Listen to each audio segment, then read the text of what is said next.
llevan 9 semestres trabajando solamente la parte del cuerpo.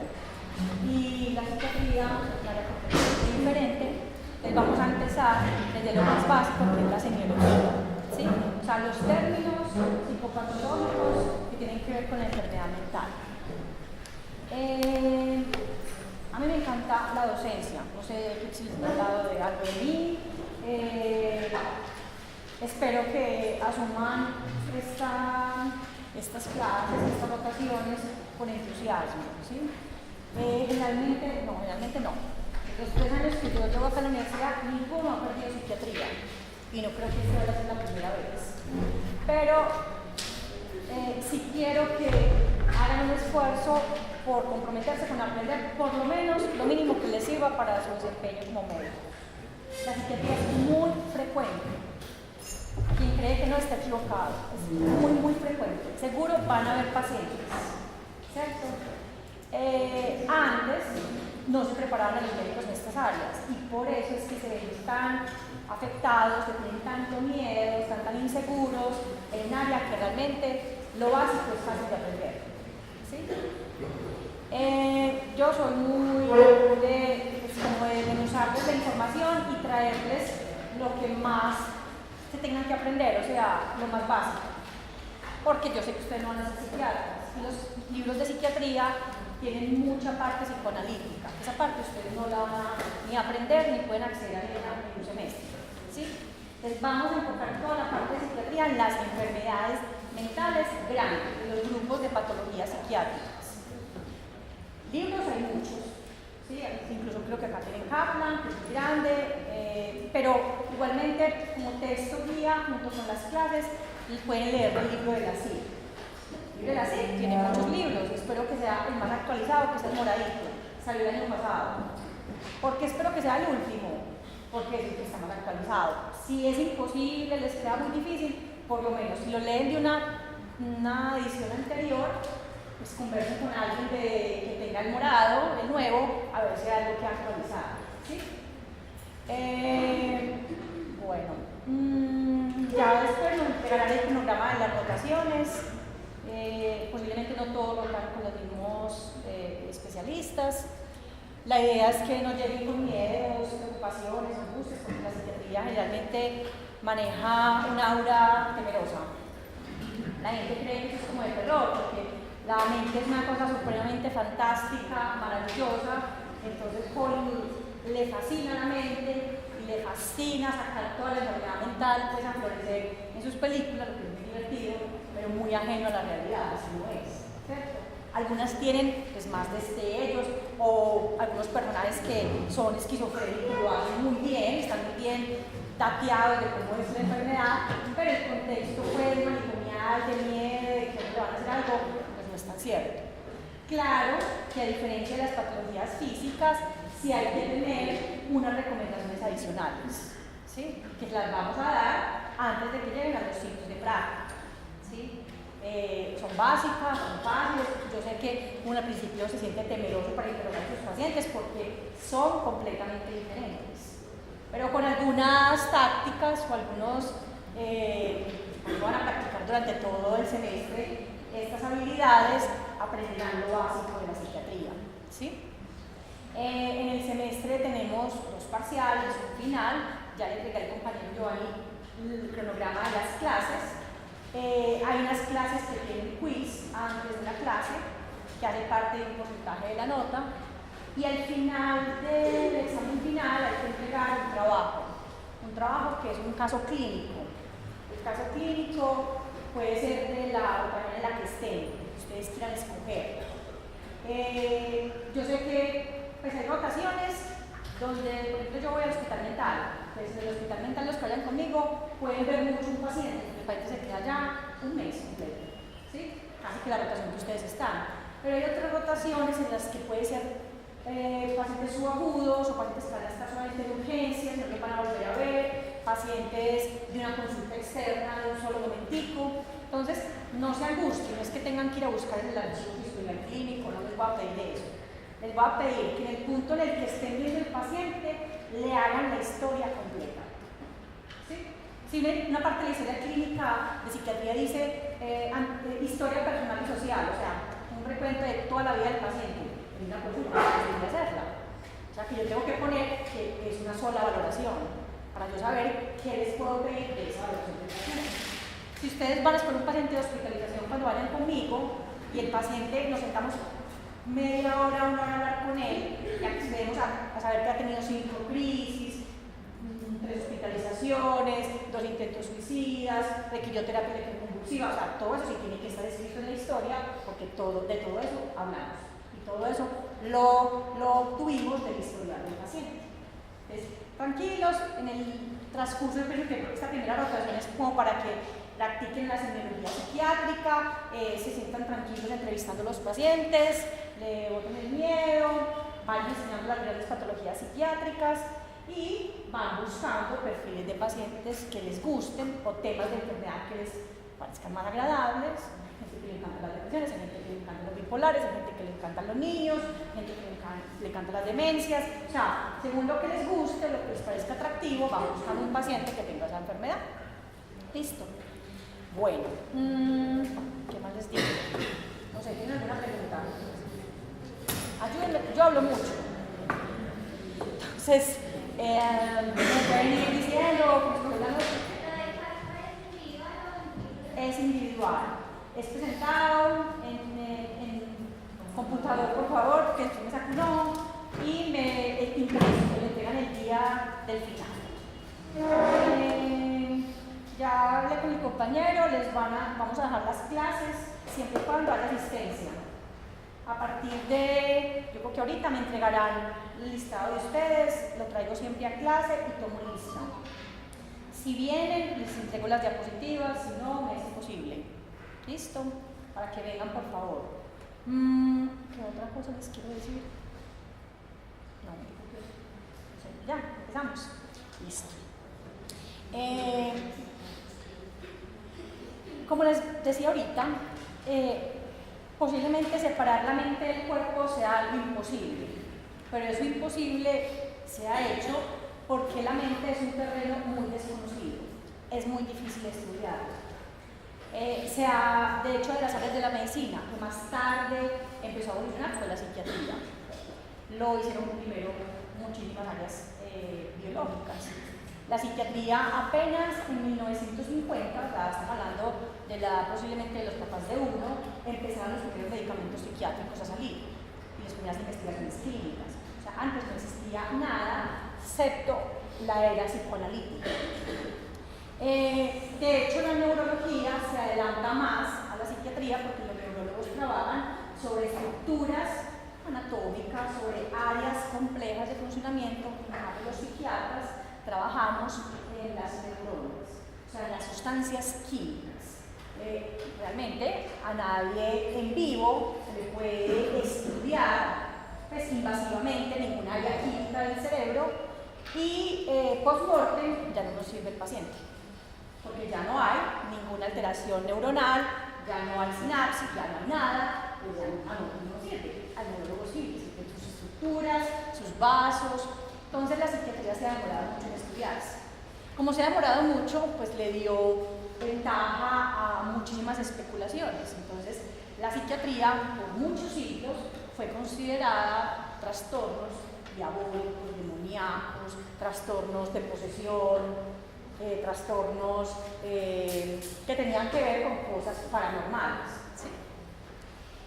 No estoy diciendo que eso no pueda existir, pero evidentemente hay cosas que son patologías mentales que quedan metidas allá. De hecho, en algunas épocas al paciente psiquiátrico se le mataba, se le prendía fuego.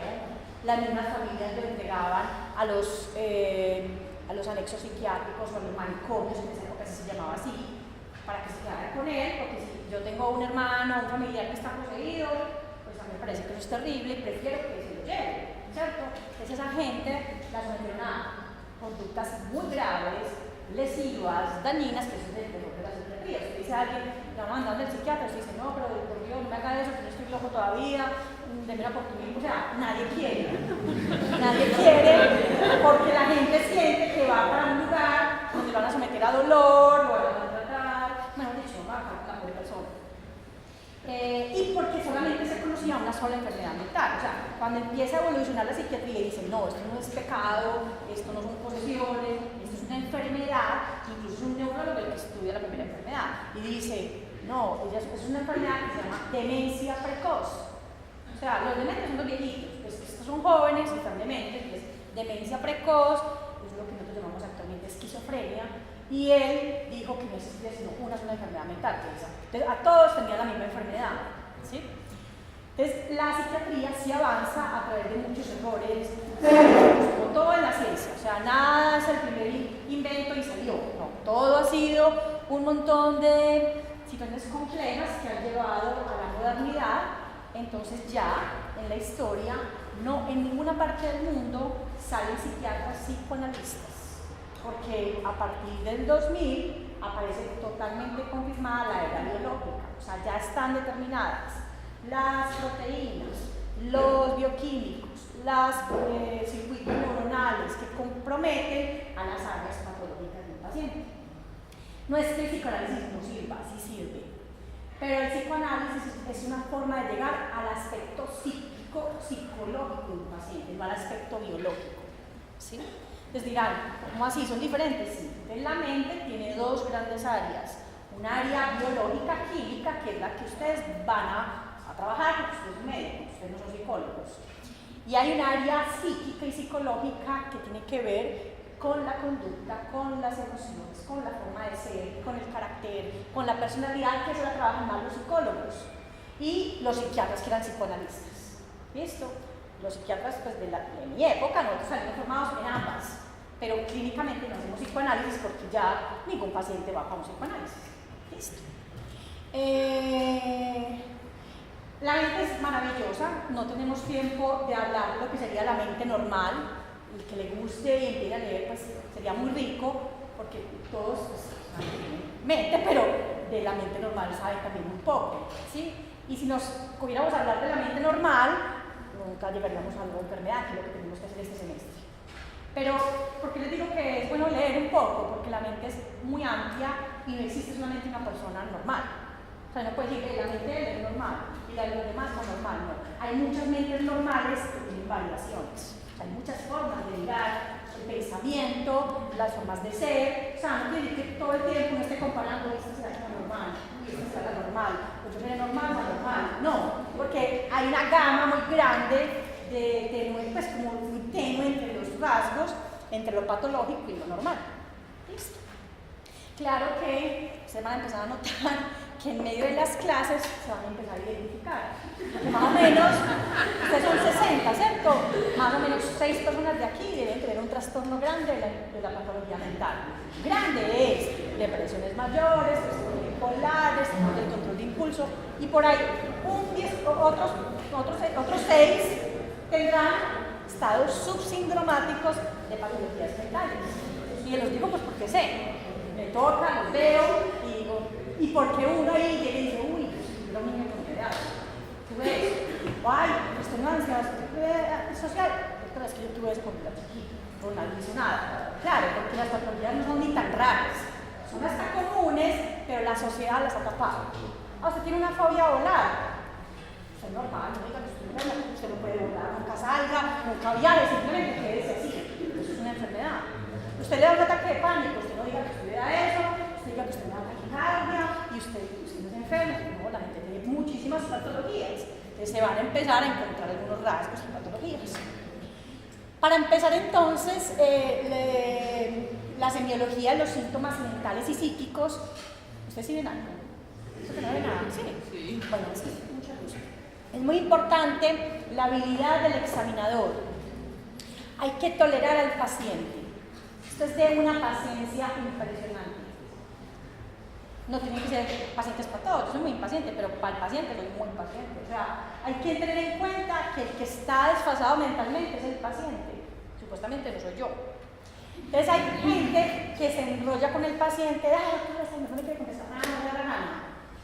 No es capaz, no puede, no quiere, y usted tiene que estar completamente tranquilo para aguantar esa situación. ¿Sí? No se puede perturbar por el que está enfermo, ¿sí? La entrevista debe ser privada, generalmente es individual, pero para que aceptemos familiares, algún acudiente, amigo, familiar del paciente, lo hacemos en algunos casos especiales. Generalmente la primera consulta, porque la primera consulta muchas veces ni el paciente sabe qué nos quiere decir, entonces nos perdemos demasiado. Porque a veces la que necesita la consulta, la que quiere la consulta es la mamá del paciente, o la esposa del paciente, o cosas así. Y adicionalmente en menores de edad, porque la legislación lo obliga. O sea, a un niño y a un adolescente no se les debe ver una consulta psiquiátrica sin su acudiente. Puede que yo ya hice la primera valoración y yo diga, la niña tiene un trastorno de ansiedad generalizada, y le diga a la mamá, espérame afuera, yo ya trabajo con ella el resto y te vamos informando el tratamiento, los cambios que necesitamos, ¿cierto? Pero la primera cita debe ser con un mayor de edad, porque así lo determina la ley. Hay niños que, pues hay jóvenes sobre todo, yo quiero entrar solo. ¿Sí? Es un riesgo muy grande, tiene que ser que la mamá nos firme un consentimiento que lo va a permitir, que ya no va a entrar a la consulta, porque después tiene implicaciones legales muy grandes. Van a ver que la psiquiatría, no sé que en todas las áreas, pero la psiquiatría tiene mucho relación con actos legales, entonces nunca falta que yo me puse a ver a una jovencita bien histriónica, con una personalidad límite, se me quita la ropa en el consultorio, me quiere seducir y ya salgo yo a pegar y ella está diciendo, el doctor me tocó. Estamos enfrentados a cómo yo defiendo mi postura, cómo yo digo que no, si no hay pruebas, es la enferma y yo. Y cómo determinamos, pues de todo se da, también no van a creer, hay médicos, enfermeras, hay gente que evolucionan de los pacientes, los pacientes se lo dicen a uno, doctora, a mí en el hospital mental me violaron los enfermeros, ¿cierto? Cosas muy delicadas, entonces para que se eviten problemas, dolores de cabeza, le dicen a la joven, no, la primera cita con su mamá, ustedes van determinando qué paciente es. Uno sabe qué agua puede nadar y qué agua no. Pacientes psicóticos, que son los que están por fuera de realidad, muchas veces hay que hacerlo acompañado porque el paciente no sabe ni siquiera tener un lenguaje común. Los que tengan déficit intelectual o cognitivo, retrasos mentales, necesitan acudiente, y algunos trastornos de personalidad. El acercamiento de todos los pacientes es amigable, todas las personas merecen respeto, somos cercanos a ellos, claro que la cercanía va a depender un poquito de la enfermedad. Entonces, ¿qué quiere decir? Respetuosos con todos. Pero, por ejemplo, si mi paciente es esquizofrénico y tiene psicosis, a ese paciente no le gusta ni el contacto visual ni el acercamiento físico. Entonces, yo no le voy a decir, hola, querido, ¿cómo estás? Porque me puede resultar que el paciente, me quiere matar, yo no puedo decir nada. Pues, doctora, pero es que yo no le dije nada. El paciente está psicótico. Está pensando que lo quieren matar, que lo están persiguiendo, que le mandaron una espía, que lo vigilan, y tú, ¿por qué te la acercas? O sea, uno guarda una distancia más, hola, ¿cómo está? El paciente entiende que te puede hablar porque eres una persona neutra, ¿sí? Ellos a veces nos controlan a uno mucho. Entonces usted se hace desentendido como si no lo estuviera mirando. ¿Para qué? Porque si usted también ¿dónde se hizo las uñas? Usted le está preguntando que usted tiene un novio. Es que yo ya sé, usted es un amante. ¿Vos dónde son? De su paciente. Le voy a sacar un montón de historias y él es como, uy, Dios mío, me está yendo eso. Tienen que pasar. Vea, en la psiquiatría van a encontrar gente muy cercana, muy amable. De hecho, los pacientes que van a consulta externa son como ustedes, son normales. El paciente hospitalario, el más enfermo, sí tiene algunas peculiaridades. La mayoría, les digo, antes lo aman a uno. Doctora, reina, divina, querida, mi amor, y lo quieren es a tocar y coger. Son pocos los que no. Y si uno con esos pocos que no, que son los más, de pronto, malucos, uno tiene compostura, entonces ellos ya, uno pasa el servicio, trae el paciente viene con uno, no pasa nada. ¿Sí? Entonces hay que mantener pues, como la calma. Siempre le decimos al paciente, por ejemplo, ¿por qué me está llamando? Y yo, ¿por qué voy a hablar con usted? Siempre hay que explicarle que somos el médico y que vamos a ayudarlo. ¿Sí? Acuérdense que, a diferencia de las enfermedades físicas, en las enfermedades mentales, el paciente nunca tiene introspección. O sea, introspección es la capacidad de sentirse enfermo. Entonces, yo puedo ser esquizofrénico y decir que yo soy superabilidad, pero que usted no entiende lo que yo le digo. Usted entiende que vienen aquí un montón de pájaros y me quieren sacar un ojo y usted no los está viendo, pero aquí están. Entonces usted, aquí están, yo sé que están ahí, que el hombre está alucinado. ¿Sí? Entonces, la psiquiatría no consiste en debatirle al paciente el síntoma. O sea, nosotros no llegamos y le decimos, qué pesar de ti, tú estás alucinado, eso no existe, estás enfermo. No. Nosotros le decimos, me imagino que eso debe ser terrible, se siente mal, se siente nervios cuando ve esos animales. ¿A usted le parece maluco cuando escucha una voz que le dice que usted no sirve para nada, que le tire por un balcón? Sí, es horrible, yo creo que yo me voy a terminar matando, yo no aguanto esa señora hablándome, diciéndome que yo soy un HP, que si salgo por la calle me va a buscar. Y usted puede dormir con eso, usted puede hacer su vida común y corriente. No, yo llevo 3 años encerrado en la casa, yo no como nada, de pronto me envenena a mi mamá, porque es que ella le recibe cosas a ese señor en la calle, ella va a la tienda y de pronto le echan un veneno y me lo van a dar a mí en la comida. Ajá. Y si tuviéramos algún medicamento que le ayudara a estar más tranquilo, que usted pudiera dormir, que usted pudiera salir de pronto a hacer algunas cosas sin estar tan encerrado. Ah, bueno, fuera. Muy diferente que le diga, usted no tiene nada, usted solo está. Hay gente que le dice, usted lo inventa. Esto no es de la invención, es un síntoma. Ahorita lo vamos a, pues cuando vamos a la patología vamos a ver por qué se produce. Pero, ¿ustedes por qué saben que están en clase y que yo estoy acá? Porque me están viendo, ¿sí o no? Porque me están escuchando. O sea que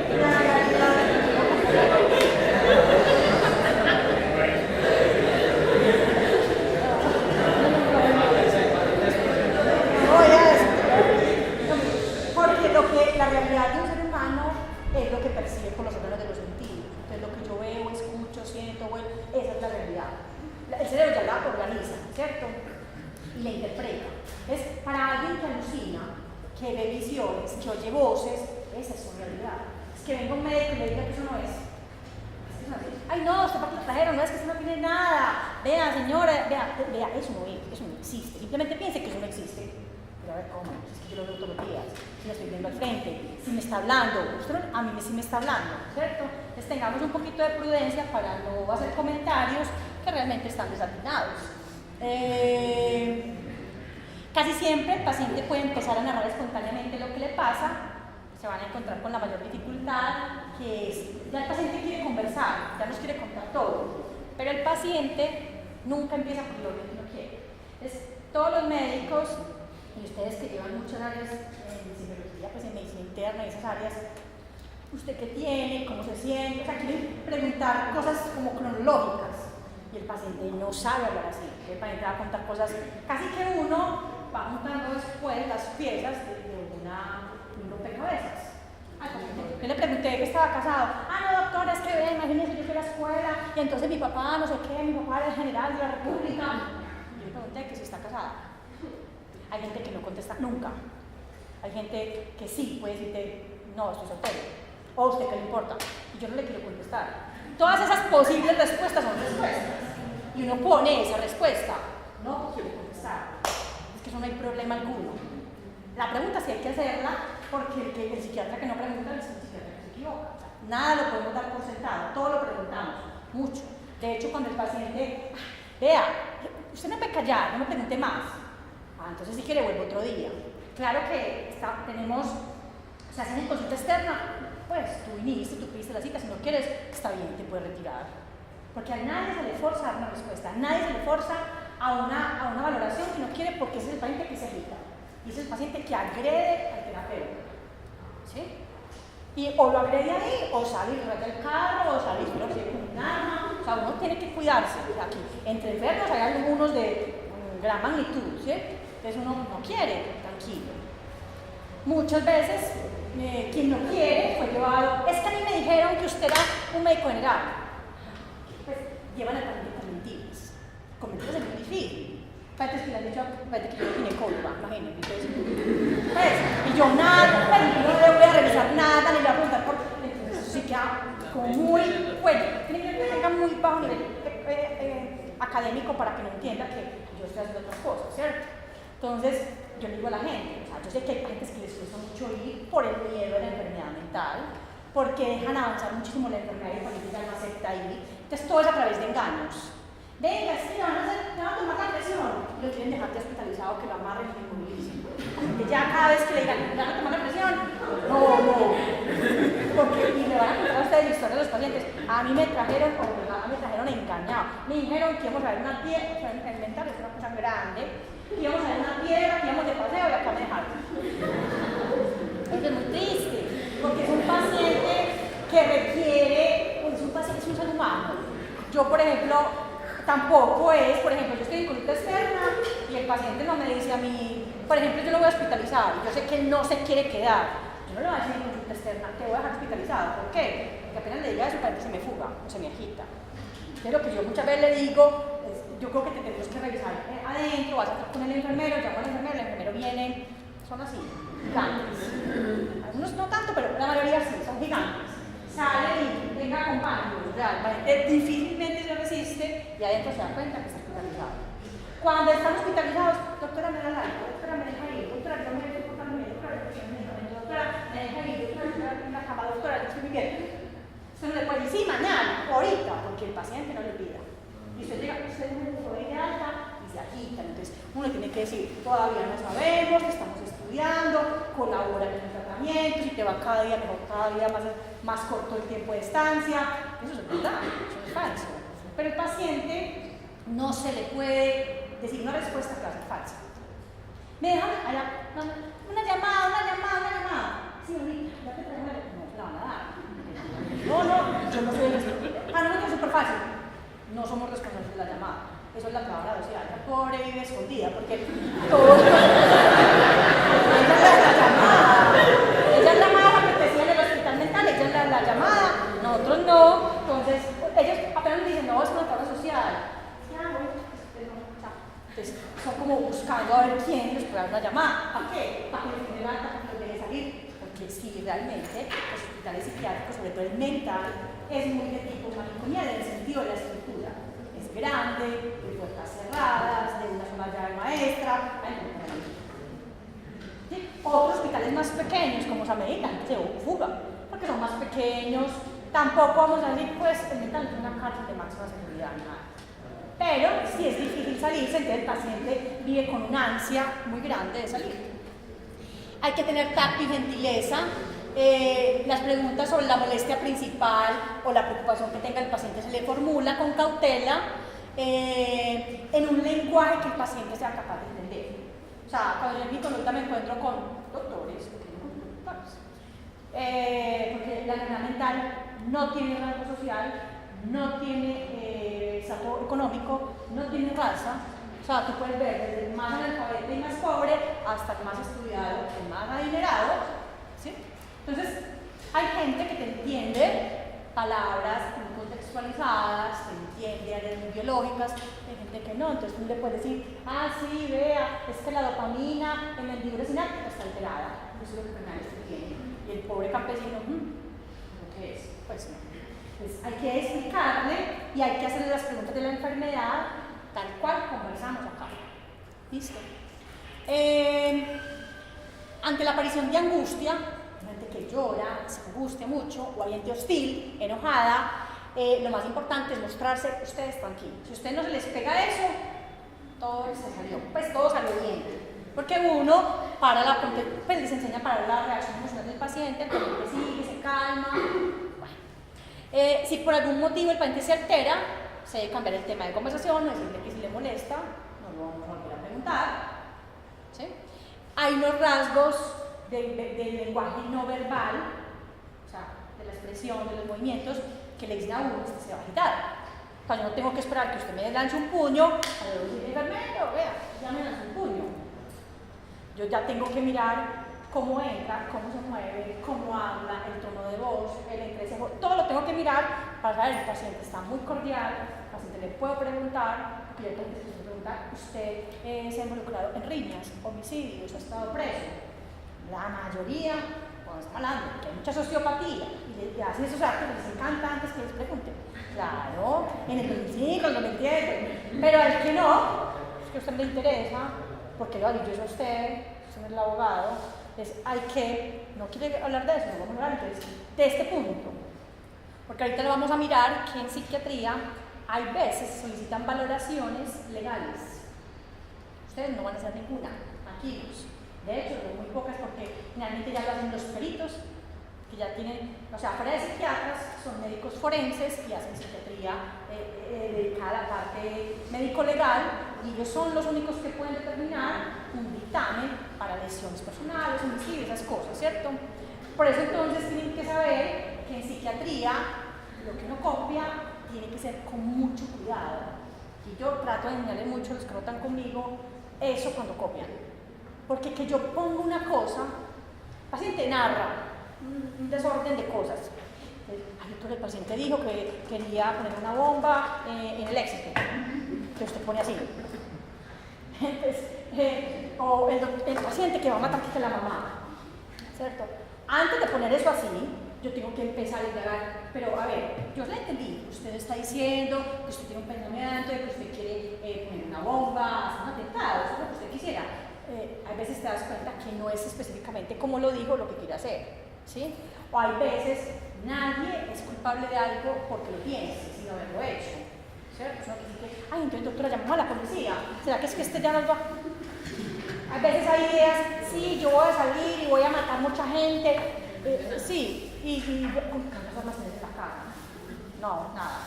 ¿Y vos te has disparado? No, nunca. En cambio, hay sociópatas, delinquen, dañan, matan, que son trastornos de personalidad, no enfermedad mental, y evidentemente son expertos en eso, ¿cierto? No le van a preguntar a uno, ni le van a narrar a uno, yo tengo unas ganas, un deseo. Cambio los testigos que sí, a mí me parece, doctora, que yo cojo a mi hijo en el balcón y yo creo que yo lo voy a lanzar.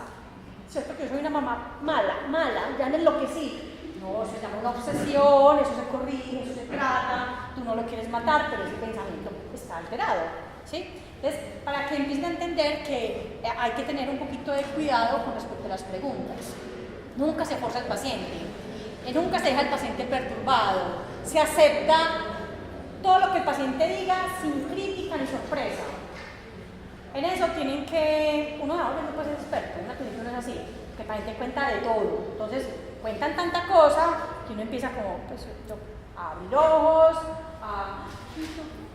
doctora, qué impresioné, sí, hay que tratar de respirar, dejar que el paciente cuente lo que él quiere decir, sin que se note la reacción emocional de uno. Por ejemplo, hay pacientes que dan risa, mucho. Yo les doy risa, no me imagino lo que les va a dar allá. Ese es el sufrimiento de casi todos, porque casi todos van, pues doctora, qué miedo, y caminan como pegados de uno, ¿no? Pero los vemos peor así pegados. Pero cuando ya no les da miedo, que están frescos, ya es, doctora, si me río a carcajada. No, porque, por ejemplo, hay pacientes que te pueden decir, están maníacos, grandiosos, doctora, es que yo soy español, entonces te habla con un acento español, yo soy español. Entonces, y además que yo hablo andaluz, y entonces yo, no es que te dicen que soy mala, no soy mala, sino que es para que saque información. Le pregunto, ¿y cómo es el lenguaje andaluz? Entonces el paciente, o africano, el tema que hayan dicho, entonces el paciente empieza a hablar en una lengua que no es entendible. Yo bailo flamenco ahí, entonces yo, y yo estudiaste eso. En una universidad de Pamplona, doctora, por favor, le voy a estudiar, porque el problema es que si se ríe burlonamente, el paciente se está riendo de mí. No. Si uno, hay pacientes que se ríen ellos mismos. Doctora, la Virgen María, uno, sí, no, mucha labor. Le permite a uno como reírse un tris, pero que el paciente sabe que no se está burlando de él. ¿Sí? Porque el grandioso cuenta cosas y el psicótico cuentan cosas. Bueno, ya uno no sabe qué es eso. Pero si yo me desprendo de la postura de que estoy escuchando como una conversación ajena, que sé que soy el médico, él va a hablar así, él va a decir unas cuantas cosas reales, se las cree, va a frustrar, las empieza a defender de una manera absurda, yo llego a la absurda y se llama un delirio, porque yo ya encontré que el paciente sí lo vive realmente, no es simplemente decirlo. Porque si fuera así, pues cualquiera que diga, doctora, yo me gané la lotería, entonces ya, pues a psicótica, y si la ganó. O si, doctora, mi novio me es infiel, yo puedo decir que es una serotipia delirante y no puedo decir que es infiel el novio. Yo tengo que entrar al delirio, escucharlo, a ver que me lo cuenta, mirar su actitud, mirar que se lo crea, que me lo quiere casi vender esa idea para que no la crea, y entonces yo digo, no, él está muy psicótico. ¿Listo? Tipos de consulta psiquiátrica. Entonces tenemos la evaluación de consulta externa. Generalmente la información proporcionada por el paciente o el familiar nos va a llevar a un diagnóstico para hacer un caso clínico y poner un tratamiento. Esas son las más sencillas. La evaluación de urgencias. Son pacientes llevados por síntomas muy incómodos o intolerables, generalmente el comportamiento. ¿A quién llevan urgencias por enfermedad mental? El que está agitado, o sea, no llega agresivo. Fácil, le vamos a enseñar qué se hace con un paciente de esos, todo menos conversar. No falta el médico que quiere entrar a entenderle al paciente, o sea, te lo trajo la policía inmovilizado. Es más, no lo dejes que lo suelte. Ya está inmovilizado, cédenlo ahí y después conversan con él. O se ponen a hacer unas cosas que entonces uno dice, pero es que paciente te agredió, que le diste mucha papaya, ¿sí? Ay, doctora, que era súper agresivo en la otra sede y como que pesar, me dio pesar. De hecho, yo también lo tengo que decir por mí, yo fui médica general en el hospital psiquiátrico, en San Miguel, y en médica general no pensaba ser psiquiatra. Y veía a los pacientes y había unos que estaban inmovilizados y me daba pesar. Yo decía, ¿qué más? O sea, la comida los cuchareaban ahí inmovilizados de las 4 extremidades, se hacían pipí si la negra no les llevaba pues el pato, entonces me daban pesar y yo, ay, doctora, vea, suélteme, que yo ya entendí, yo no voy a volver a hacer. Pilas, que no suelta. Le decía al enfermero, pues no suelta, le decía al enfermero, ¿puede soltar al paciente? Doctora, ¿está segura? Mira, es que lleva 12 horas así, qué pecado, él está cansado. Doctora, ¿está segura? Es que ya lo llevamos al baño ahorita, o ya lo bañamos, ya se cambiaron las inmovilizaciones, ya se rotaron. ¿Quiere que lo desmovilice? Ay, sí, qué pesante, pero no va a pesar.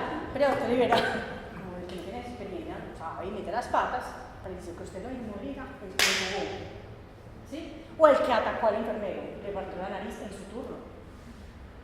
Entonces, uno, para mala de él, el pobre enfermero lo mira a uno. De hecho, ellos tienen más experticia que uno. Entonces, yo le dije a uno, pues había uno que me decía a mí, si te los inmovilizo, tú lo vuelves a inmovilizar. Pues claro, no lo voy a inmovilizar nunca. Entonces, ¿sabes la respuesta? No lo vamos a desinmovilizar. ¿Cierto? Porque es que para cogerlo necesitamos 4. La fuerza que tienen algunos pacientes, incluso siendo pequeños. No tienen que ser altos ni gordos. Hay unos así pequeños que tienen una fuerza, la agitación es una fuerza extrema. Entonces, por ejemplo, cogen objetos y tiran. Entonces, todo se puede volver peligroso. Pues. Cuando a ti te dicen, el paciente está inmovilizado, así lo entrevistas. Entonces, vea, doctora, yo le colaboro, ¿usted me suelta? No, vamos a conversar así. Ahorita la enfermera mira cuál es el momento en que usted los inmoviliza. ¿Sí? Porque se pone uno, doctora, me deja, yo me tomo un tintico. No, ahí me dice, doctora, ¿se puede tomar un tintico? Porque ya sabes que quería la paciente, ya te conoce, pero tú nunca puedes confiarte de ello. El tintico es, ¡pum!, se fue. ¿Sí? Entonces, agitación, llegan por autolesiones, intentos de suicidio o heteroagresividad, por síntomas psicóticos, llegan a urgencias, por conductas desorganizadas, gritos, hacer conductas extrañas, quitarse la ropa, por ansiedad excesiva o frecuentemente llega trauma y consumo de sustancias psicoactivas. La interconsulta hospitalaria, si es un hospital, por ejemplo, 4º, 5º nivel, donde hay psiquiatras de enlace, nos interconsultan para ver pacientes que tienen múltiples diagnósticos. Por ejemplo, tiene un paciente bipolar que tiene un VIH, que tiene un sarcoma, o tiene una meningitis, el paciente tiene antibióticos, el paciente está agitado, el paciente está alucinado, no se debe sangrar, el paciente no recibe antirretrovirales, ¿qué vamos a hacer? Entonces el internista o el interno empieza, no puede. O sea, si llaman a la doctora, que ella me le organice un poquito, me lo cede, me lo contenga, yo trabajo, si no, yo no puedo. Entonces el paciente démosle alta así, que se complique, ¿cierto?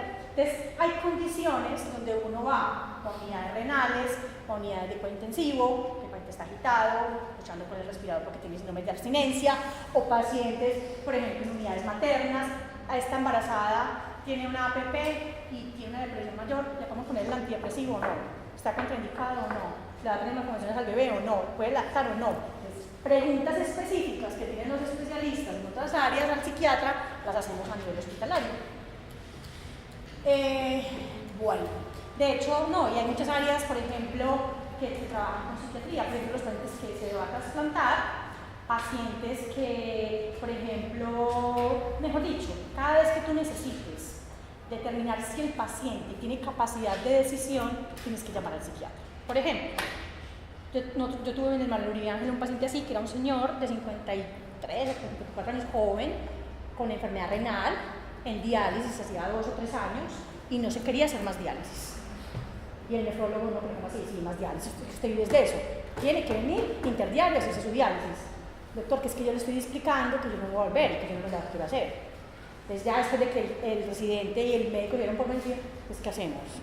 Los médicos no nos preparan para nada de eso, solamente para ayudar, justamente que es para salvar, para mejorar, pero escuchamos eso y no sabemos qué hacer, o sea, ¿dónde cojo? Entonces, lo que hay que determinar es si el paciente tiene capacidad de entender lo que le va a pasar, está lúcido y puede decidir, no tiene ninguna enfermedad mental que le esté llevando a que prefiere morir, ¿sí? Para lo cual hay que respetarle su decisión, ¿sí? Y eso se hizo. El paciente tenía toda posibilidad de decisión, se le contó a la familia cuál era su decisión y el paciente no volvió a dar y el paciente murió. Hay gente que piensa que eso es muy duro, pero en el fondo de duro, los seres humanos tenemos que respetar, pues los médicos, perdón, tenemos que respetar decisiones de los pacientes. Se nos olvida mucho, no contamos, y muchas demandas son eso, es que yo le dije que no, es que yo no me quería hacer esto, y el médico dijo que sí, es que yo no quería que mi mamá la entubara, es que, ¿sí? Ay, también hay lo contrario, hay que, vea, es que su mamá no quiere más, porque está muy ancianita, porque ya le toman una diálisis, sí, doctor, haga todo, tiene que hacerlo todo, por favor. Hay gente que te saluda, hay gente que le cuesta mucho y es difícil, ¿cierto? Pero el que tiene que tenerla clara es el médico, dar una instrucción y que legalmente esté protegido. Es que yo hice lo que legalmente era. Tampoco es que para que me lo dice y yo lo voy haciendo. Bueno, vamos a hacer un plan y un proceso, ¿sí? Vamos a llamar al médico, vamos a llamar a la familia, o sea, es un proceso a seguir, ¿sí? Pero hay veces hay que tomar decisiones de ese tipo. Las otras evaluaciones que son legales, algunas son para entrevistas de trabajo, no debería ser, pero hay gente que le pone a pasar por entrevistas pues para determinados cargos, ¿sí? Por ejemplo, a los que sí se les evalúa psiquiátricamente, y yo lo hago en Sura, es a los aviadores. Todos los pilotos tienen valoraciones psiquiátricas, incluso algunas periódicas. Si tienen trastorno de personalidad, no pueden volar, ¿sí? No pueden volar. Y de hecho, patologías mentales, ahí mismo los baja a tierra, o sea, porque pues, a alguien le puede dar un trastorno ansioso, un insomnio, cualquier ser humano le había tenido eso, pues ellos se tienen que bajar del vuelo muchas semanas, ser tratados, porque medicina aeronáutica tiene unos lineamientos legales con respecto a los medicamentos, pues muchos, pero incluidos los psiquiátricos, de gran complejidad. Después de que yo a ti como estudiante te pueda dar una centralina y tú vienes a estudiar, común y corriente. Y de hecho, mandarte en el personal de noche y no te pasa nada. Pero el piloto, porque ya le pusiste esos nombres en la historia clínica, no puede volar. Aunque tú digas, pero es que ese medicamento no le va a dar nada, lo tolera muy bien, puede, no. Porque hay una legislación y una aseguradora que está detrás de todo eso, porque lo más seguro es que si pasa un accidente aéreo, no, pues es que era depresivo.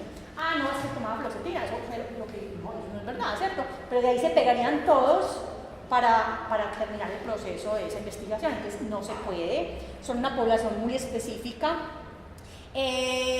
Muchas veces los pacientes que vamos a evaluar por tipos legales no tienen patología psiquiátrica, no, por ejemplo, doctor, es que nosotros vamos a adoptar un niño y estamos en un proceso de trámites y nos pidieron tenemos pedido de ustedes, para ver si somos aptos, podemos, eso es una valoración psiquiátrica, porque yo, por ejemplo, voy a dejar mi herencia a una vecina. Entre los hijos se enloqueció porque, como así sea una vecina, no como los hijos, hay que empezar a mirar si tiene capacidad de decisión, juicio, o si realmente es una cosa completamente descabellada. Y algunos actos delictivos, los abogados, pues, son más malujitos, les encanta. O sea, si mi defendido cometió un delito, lo va a hacer evaluar por psiquiatras. Porque lo que más les convendría es que se le encuentre una enfermedad mental que sea la responsable del suceso y lo puedan declarar inimputable. ¿Qué es inimputabilidad? Imputable es un paciente que por enfermedad mental no sabe lo que hizo, ¿sí? Eso tiene unas cláusulas muy claras y hasta es muy fácil de determinar, porque tiene que ser en el momento de los hechos el paciente alucinado o psicótico, no sabe quién eres tú y te entierra un cuchillo, por ejemplo, y te mata, ¿cierto? Pero él está diciendo, no, es que, ¿cómo así? Es que yo maté un espíritu. ¿Cierto? Entonces, eso hay que empezar a investigar y a mirar cómo fue la valoración del suceso. Cuando alguien planea, si yo soy un muchacho y le quiero tirar a mi novia ácido en la cara y yo voy a buscar el ácido, lo compro, la busco en la esquina de la casa, ¿qué voy a hacer? Ok, eso ocurrió pues por sin planeación, imposible. Eso totalmente fue planeado. Y si tú eres un enfermo mental que planeas un acto autolesivo, te vas para la cárcel. O sea, los únicos eximidos son los que no sabían lo que hicieron en el momento de los hechos. Pero si tú lo sabes, pero es que yo soy un paciente muy disfórico, soy depresivo, y sí, yo cogí a mi mujer, le di 5 puñaladas a la cárcel. Eso no te exime, porque hay enfermedades mentales que no afectan la lucidez. O sea, si yo soy una ansiosa, y yo a usted le robo el bolso, usted me puede denunciar y robo. Ay, yo soy ansiosa. Muy raro que un ansioso fue todo, porque el ansioso teme a todo, pero pongamos que fue así, ¿cierto? Pero los abogados siempre se pegan de eso. No, es que mi cliente no sabe lo que hizo, mi cliente tiene retraso, mi cliente estaba psicótico, mi cliente, por ejemplo, hay una importante que es el alcohol y las drogas, que mucho tiempo fueron como atenuadas. Ya, si usted conducía y mataba a alguien en el carro, usted podía decir que usted estaba embriagado, que usted no lo quería matar, que esa fue la intoxicación del alcohol y que hizo eso, esa imprudencia, que usted no fue culpable. Ya es todo lo contrario, ya es un agravante.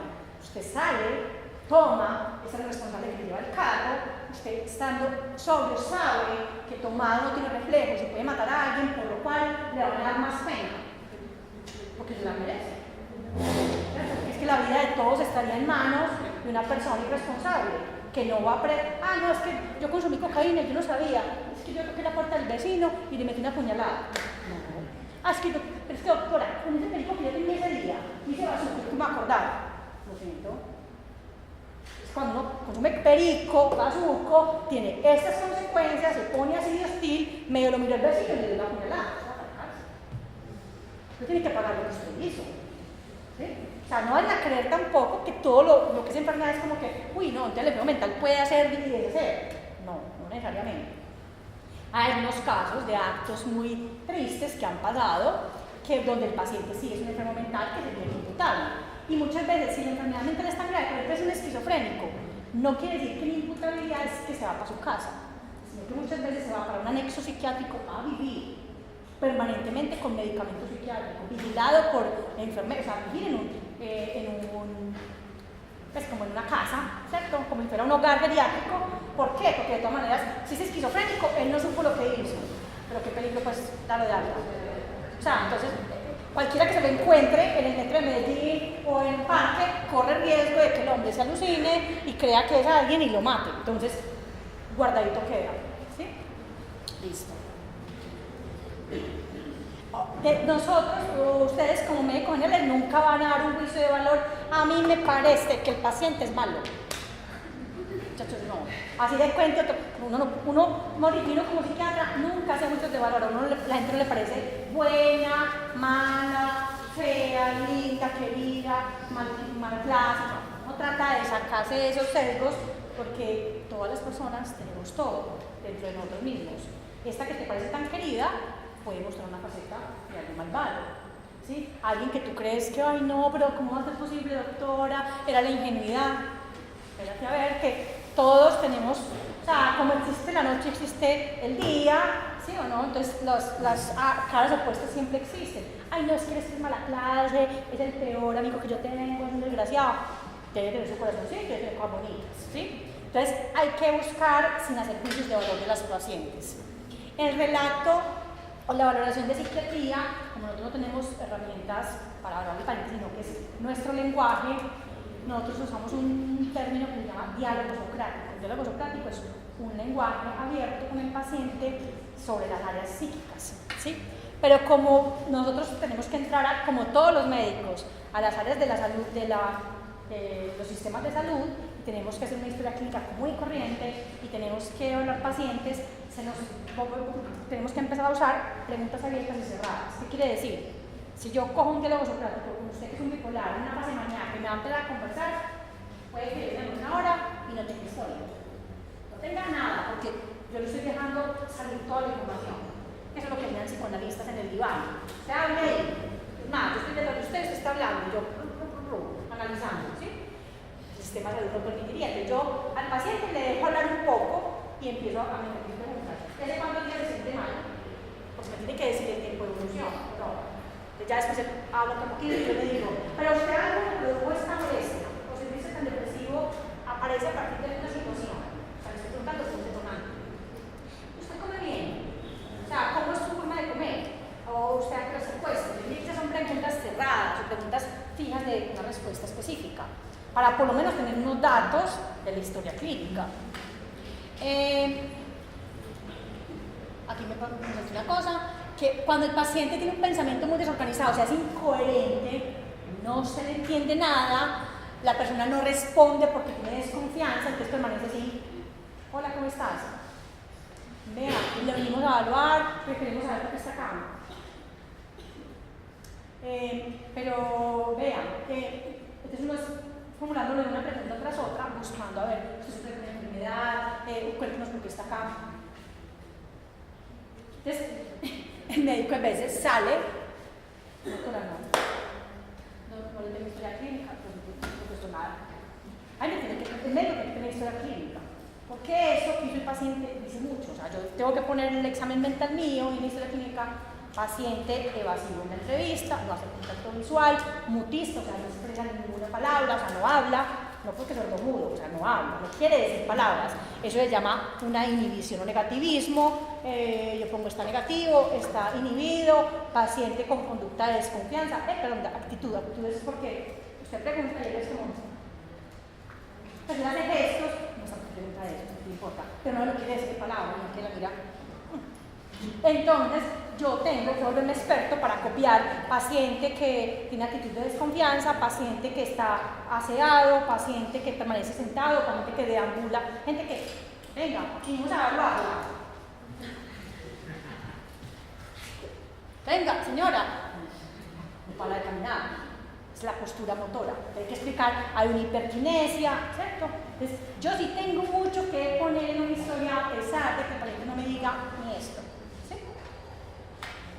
Hay que garantizar la seguridad del paciente, de uno y del personal, que es los lugares donde hablamos del paciente deben ser un lugar abierto, tranquilo, amplio, de buena luz, debe tener pocos objetos, porque ya sabemos que el paciente lo primero que hace, si se va a evitar, es aventarle a usted un papel, un portarretrato. Entonces, por favor, traten de que no haya mucha cosa a la mano. Hay niños, por ejemplo, que no es que lo quieren tirar, pero les quieren desarmar a mi computador. Uno es, vea, mamá, téngame un momentico el niño para terminar la historia. Pues grabar, o sea, es impresionante, porque son hiperkinéticos. Ay, vea, ese pelo, o sea, intrometidos, inquietos. Algunos niños son difíciles. También está el autista, que es el polo contrario, no te mira nunca, pero cuando menos se piensa, manda una mano, o se muerde o te muerde. Entonces, hay que saber a quién me le acerco, a quién no me le acerco, a quién desde entrada, pues uno ya sabe. Vean, los psiquiatras expertos, desde que el paciente tapó la puerta ya tiene más o menos el 80% del diagnóstico, uno ya sabe que entró. Entonces uno ya sabe, entró un adicto, entró una maníaca, entró el psicótico, entró el autista, entró el retraso mental. Entonces, cuando uno ya tiene eso, que ya se ve, porque se huele y se sabe, entonces uno ya cambia, es como si uno salió la más querida, salió la más seca, o sea, uno también cambia como para poder facilitarle al paciente y a uno la valoración. Deben estar sentados, tengan cuidado, que hay gente como no hay mucho espacio, entonces por ejemplo yo te voy a evaluar así, entonces, hola, ¿cómo estás? ¿Tú estás casada? Entonces eso es una función de mucho poder, de estar bajito. Y así los dos estemos en el mismo punto, ¿sí? La proximidad a la puerta la tiene el médico. Casi todos los consultorios médicos son hechos al revés, ¿cierto? Y es el paciente el que le cierra la puerta a uno. Los buenos consultorios psiquiátricos nunca tienen eso. O sea, uno es el que está cerca de la puerta, pues necesita salir, correr.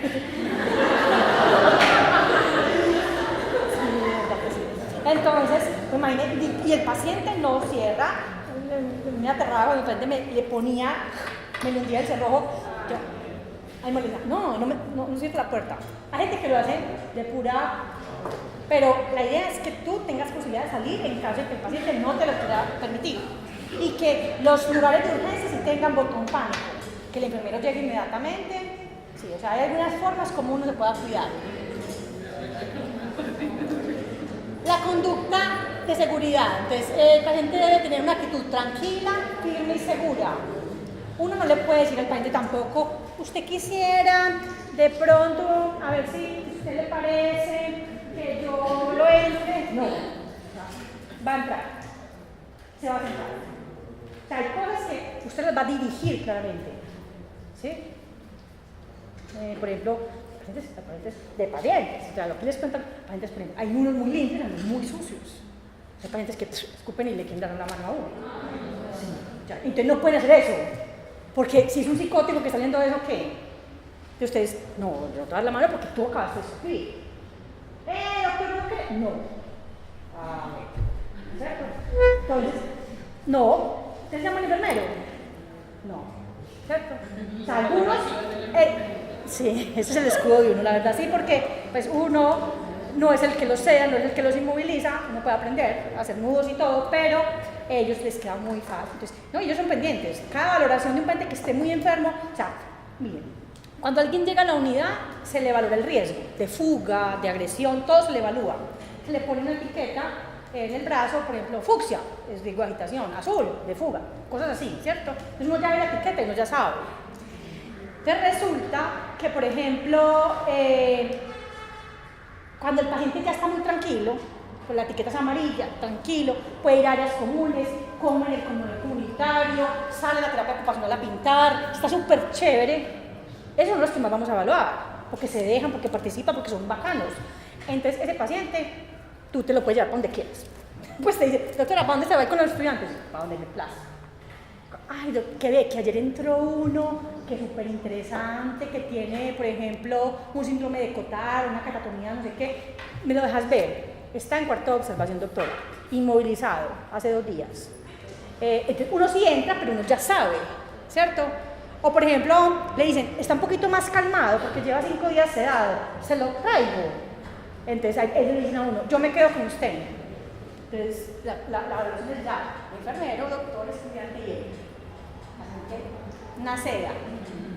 Claro, al que le tocó duro fue al psiquiatra de urgencias, porque uno nunca sabe qué le va a llegar. Pero allá una hospitalización, no es... pero le preguntaba a Luis, a mí no me da la cara, ¿por qué estás contestando hacia la doctora? O por ejemplo, hay pacientes que te dicen, doctora, por favor, bueno, si te quieren manipular, te quieren meter en un montón de situaciones conflictivas, es importante que tú, por ejemplo, hay gente que entra, intento de suicidio, estuvo en unidad de cuidado intensivo, 7 días, tomó matarratas, o se tomó 40 mitriptilinas y 60 solpidem, y llega al hospital psiquiátrico porque lo dieron de alta al hospital general. No, doctora, estoy súper aliviado, tengo depresión, no quiero morir, no, lo que dijeron es una equivocación, no es una equivocación. Muchachos, lo que es una equivocación por 60 pastillas. No, la segunda se está equivocada. Entonces, bueno, y hay unos que se hospitalizan y se alivian rápido. Son actos suicidas supremamente premeditados. Y al otro día de hospitalización se van de primeros, arregladitos, lo están esperando a uno. Yo estoy ya muy bien. Yo estoy arrepentido, yo no voy a ir conmigo para el cura. No, tranquilo. Entonces, el paciente quiere que tú le des de alta para suicidarse. Entonces, el paciente no está de tu lado, o sea, no es el paciente que tengo un dolor, ayúdeme, no. El paciente te está contando una realidad contraria para que tú hagas algo y él se pueda ir y pueda suicidarse. Entonces, yo muchas veces les digo, no, o sea, es que lo que a usted le pasó, con esa magnitud de lo que ocurrió, eso en 2 días no hay que ir. ¿Sí? Y para mí usted tiene que quedar ese tiempo. Pero doctora, si yo ya usted nunca se ha equivocado, las personas no se equivocan. Sí, todos nos equivocamos. Ojalá haya sido una equivocación de la que usted ha aprendido algo. Pues como usted va a aprender algo, se va a tomar unos días aprendiendo eso que tiene que aprender, porque fue muy grave. Y si entonces fue un impulso, usted es una persona muy impulsiva, que si no vamos a demorar conteniéndole eso. ¿Sí? O sea, uno tiene que explicar al paciente que la necesidad es hacer lo que uno como médico cree. Solamente hay 2 casos en los que yo puedo obrar en contra de la voluntad del paciente, como psiquiatra. O en medicina se puede hacer eso. Entonces, como médicos pueden optar hacer cosas en contra de la voluntad del paciente? Nosotros sí, solamente en 2 hechos. Psicótico, o sea, el que está fuera de realidad, solo le tiene que preguntar, ¿se quiere tomar esta pastilla? ¿Se quiere hacer la sangre? Usted puede decidirlo completamente con el paciente inmovilizado, sedado, en contra de su voluntad.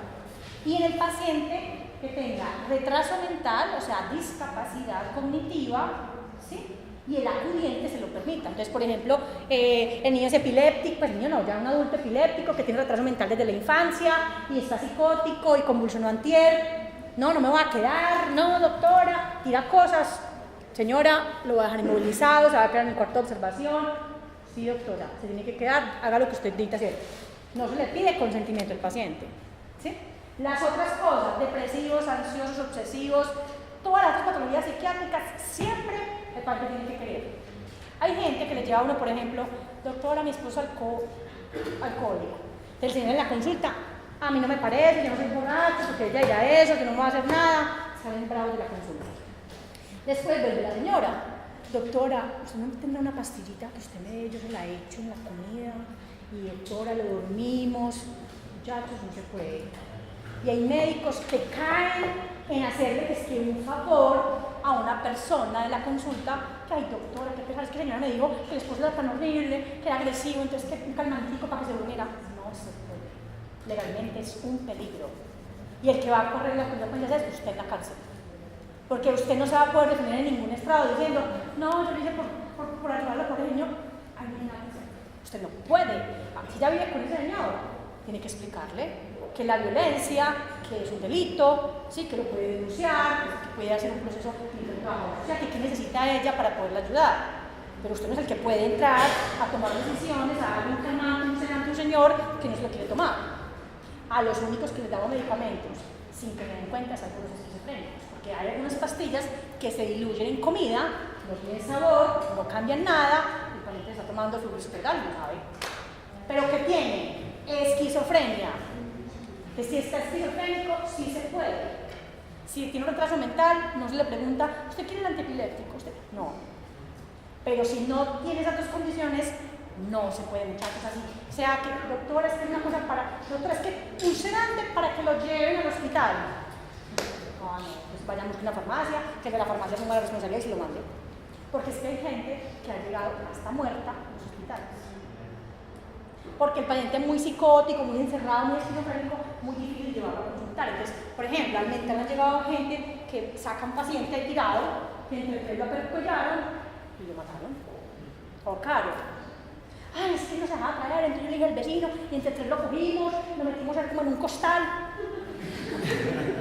Señora, pues, o sea, yo sí sé que el muchacho no era una perla, tumbaba puertas, cogía cuchillos, era violento, pero la forma, pues. De hecho, les voy a dar una recomendación acá, los policías o los vigilantes de las unidades clínicas, de los hospitales o consultorios o no sé, no pueden inmovilizar pacientes. Porque es que uno muchas veces, y lo digo porque así pasa un tiempo en América, si llega un paciente así, uno pensaba que el que más cosas tiene es él, que le puede ayudar a uno. No, porque son personas no entrenadas, no conocen nada de enfermedad mental, así lleven 10 años trabajando en ese hospital. Puede que tengan lo que uno empieza a desarrollar. Uy, no, este está muy enfermo, pásenlo ya. Ay, no, este se puede esperar, ya. Como que un ojito ahí clínico, pero no saben más. Muchas veces están armados, ¿cierto? El paciente que hace agitado, insulta, vocifera, se mete con la madre de uno, todo. Entonces, una persona que no está capacitada, uno se mete con la madre, pues, ya no ha pasado uno, y se aplica al paciente. ¿Sí? Y el paciente quita el arma. Y todo el mundo ahí, o sea, la por todos lados. O sea, eso no se puede, ¿cierto? Son personas que, eso, pondríamos a un riesgo mayor, ¿cierto? Los que siempre tienen que ver eso son los enfermeros. En los hospitales psiquiátricos los enfermeros son específicamente seleccionados por tesis para eso. En los hospitales generales no siempre. No le falta a uno que no esté en un turno con una enfermera igual de miedosa que otro. No, doctor, yo no sé qué más de coger. Lo peor, porque entonces, no toca cuál usted, no sabe. Entonces, fue una unidad de Sabaneta, que eran el hospital de Sabaneta, eran los enfermeros, y les permitieron hacer turnos en la unidad psiquiátrica que se iba allá en ese piso, que eran 10 camas.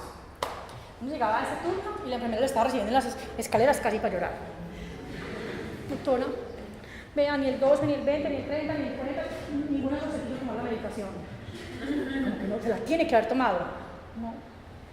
Pero yo como, no, es que me dijeron que no, ellos dijeron que no. Y yo les insistí, les dije que por favor. No, la toma y tú le tienes que examinar boca, carril, que se la tragó. Ay, no. En cambio, tú vas a ver cuando es mental. Es que parece, ya no se puede. A la boca. A la boca. Y ya tiene. No, pero la toma la tiene infectada. O sea, y el paciente le toca ceder. Eso no es maltrato. ¿Sí? Si está en un estado de sumisión muy grande, evidentemente sí. Pero nunca se les debe ultrajar. O sea, nunca se le debe contestar al paciente con palabras obscenas. Ah, sí, ¿por qué no te vas a coger? No. Porque es que uno tiene que. O sea, una vez le puede producir un paciente, pero ira. Y si más, por ejemplo, los enfermeros que los golpean o los escupen, a un enfermero le puede provocar eso. Pero no lo debe decir, no lo puede insultar.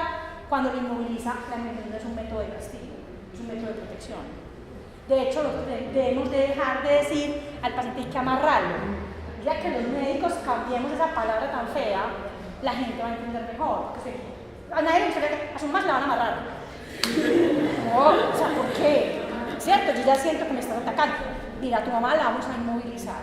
Y tu mamá se puede tirar de la cama, tu mamá se puede hacer daño, tu mamá puede pegarle a alguien porque está muy enferma. Ah, bueno, doctora. ¿Sí? Las inmovilizaciones se hacen en determinadas partes, tienen características específicas. Lo que pasa es que es típico que va uno a un rural y el pobre médico gasta, que es que para inmovilizar a un paciente a la camilla. Entonces el pobre paciente forzaneándose en una gasa, se lesiona, o sea, así no son los inmovilizadores. Entonces, hay dificultades con acceder a conocimiento sobre cómo se inmoviliza. Las inmovilizaciones dicen que una persona para cada extremidad y uno para proteger cabeza. Dígame en qué turno. Yo nunca he ido a un turno donde yo esté rodeada de 5 enfermeros, sería el mejor. Nunca. Hay 2. Y 2 que tienen que cuidar a 20 y punta. Entonces uno casi que está solo, ¿cierto? Entonces sí hay que tener cuidado pues como con eso. Hay que tener un lenguaje claro, evitar exceso de estímulos, no le den la mano. O sea, si el paciente da la mano, usted la da. Nunca entrar. Nunca le den la mano a nadie. Menos abrazos y besos. Algunos, porque es que les estoy contando algunos que son el polo del feo, pero ellos son encantadores. Encantadores. Y de que ya, ¿usted cómo es de bonita? Ay, no, yo quisiera ser con usted, qué rico. Usted es una mezcla. Ay, no, usted, no, soy más orgullosa de usted, ¿cierto? Entonces, así, quiere entrar donde ti. Pero no venimos a hablar de mí. Entonces, vamos claro, porque hay pacientes que, sí, usted es casada, y usted tiene hijos, y usted no se casó, y usted con. No, pues ya, me hizo la visita, ¿cierto? Entonces, yo tengo, y como es querida, a la gente que es querida, a la gente le cuesta. A mí mi consultorio me cuesta, porque tengo pacientes que son jóvenes, por ejemplo, una específica que es una ingeniera, yo la vi en los hospitales por intentos de suicidio y se mejoró pues mucho. Y ella no sabe si hacer un altar o qué, pero ella es, Lina, te vine a contar una cosa, mira, tengo una fiesta. Entonces yo le digo a veces, no, pero yo no te puedo decir nada, yo no sé.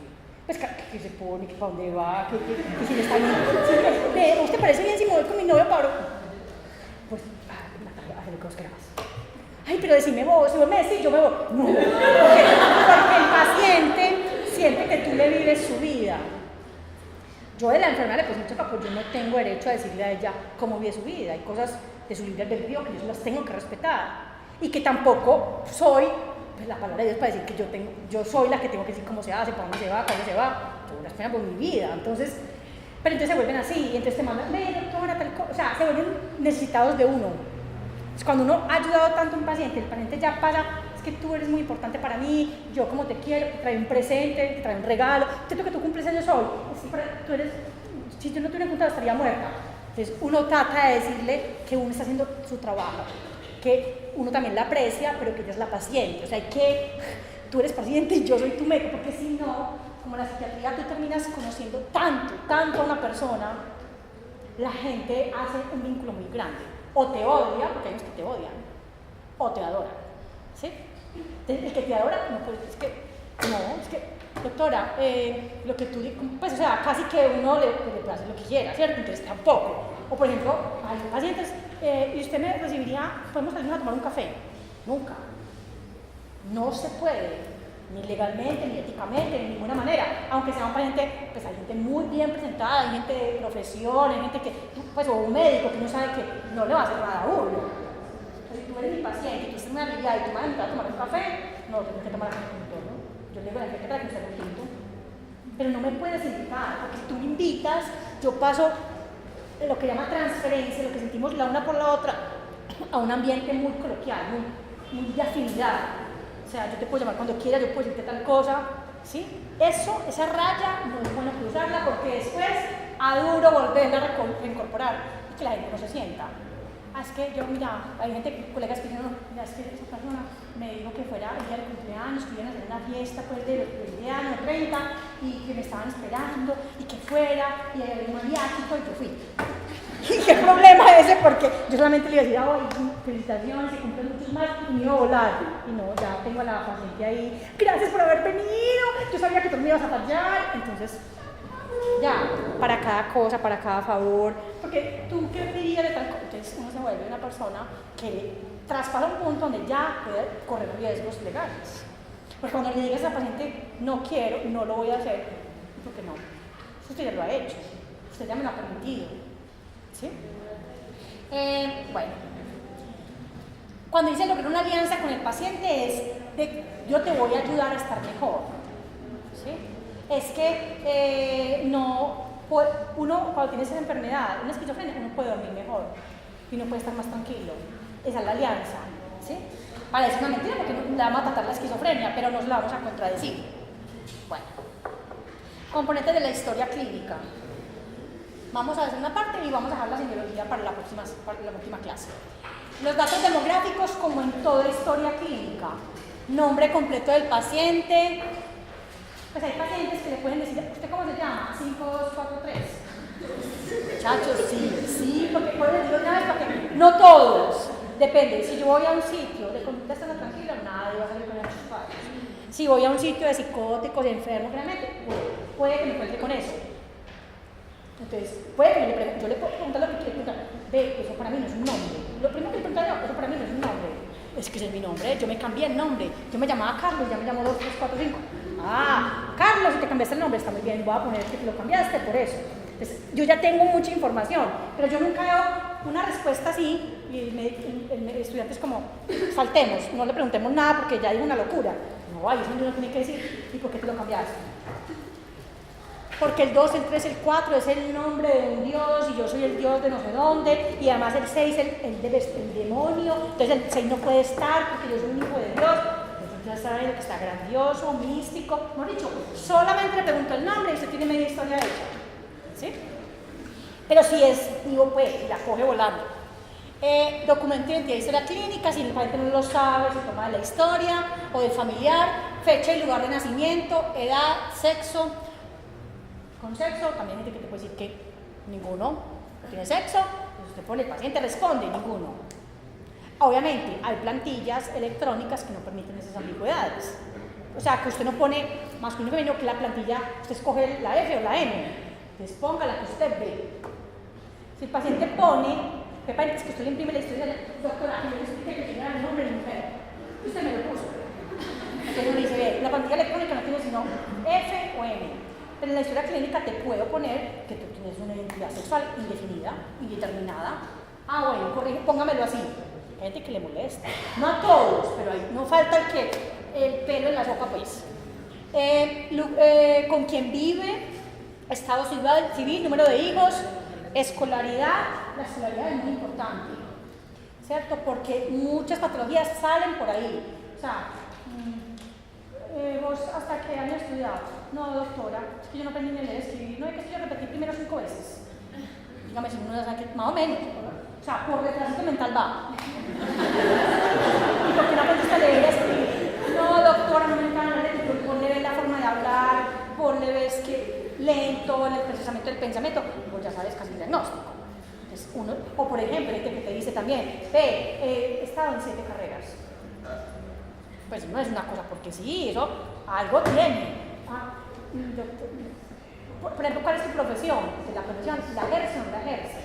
Entonces hay gente que te dice, no la ejerzo porque es que a mí me pasó, yo era policía y me pasó un atentado, entonces ese es el información de la enfermedad actual hasta el dato demográfico, ¿sí?